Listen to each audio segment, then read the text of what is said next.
സംഖ്യാപുസ്തകം 11:31.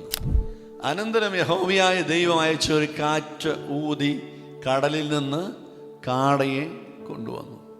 പ്രതീക്ഷിക്കാത്ത സ്ഥലത്തു നിന്നാണ് ആര് വരുന്നേ? കാട വരുന്നേ. എന്നിട്ട് പാളയത്തിലെത്തി. ആരുടെ പാളയത്തിൽ? ഇസ്രായേലിന്റെ പാളയത്തിൽ.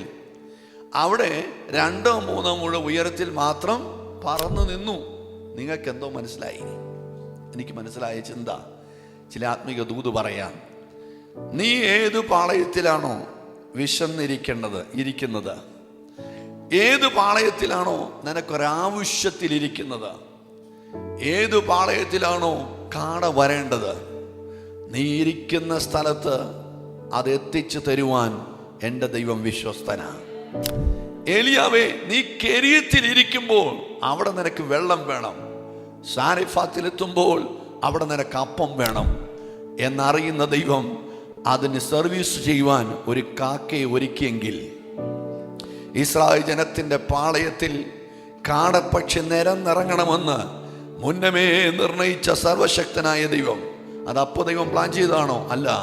അവരെ വിളിക്കുന്നതിന് മുമ്പ്, അവർ ജനിക്കുന്നതിന് മുമ്പ്, അവർ ഈ വഴിയിലെത്തുന്നതിന് മുമ്പ്, അവർക്കിവിടെ ഇതാവശ്യമാണെന്നറിഞ്ഞ് ദൈവം അതിന് പ്രീ പ്ലാൻ ചെയ്ത് കാടയെ ഒരുക്കി അവരുടെ അടുക്കലെത്തിച്ചു.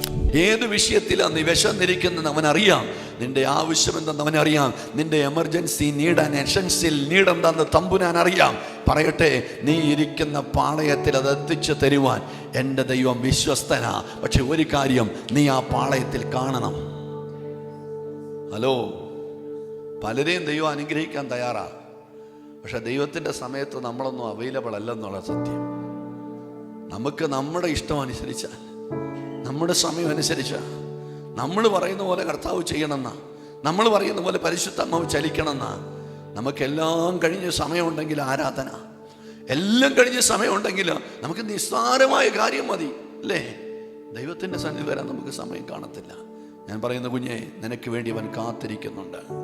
അപ്പവും ഇറച്ചിയുമായി ഒരു കാക്കയെ നിന്റെ അടുക്കൽ അവൻ അയക്കാൻ വിശ്വസ്തനാ. നീ വടി നീട്ടിയാൽ കടൽ മാറ്റുവാൻ വിശ്വസ്തനാ. പക്ഷെ നീ അവിടെ കാണണം. നിന്റെ നീട് മനസ്സിലാക്കി നിനക്ക് വേണ്ടി കാടയെ തരുവാൻ തമ്പുരാൻ വിശ്വസ്തനാ. കാരണം അവൻ കരുണയാ സമ്പന്നനാ, അവൻ കരുതുന്ന ദൈവമാ. പക്ഷെ അവൻ്റെ കാട നിന്റെ അടുക്ക വരുമ്പോൾ നീ പാളയത്തെ കാണണം.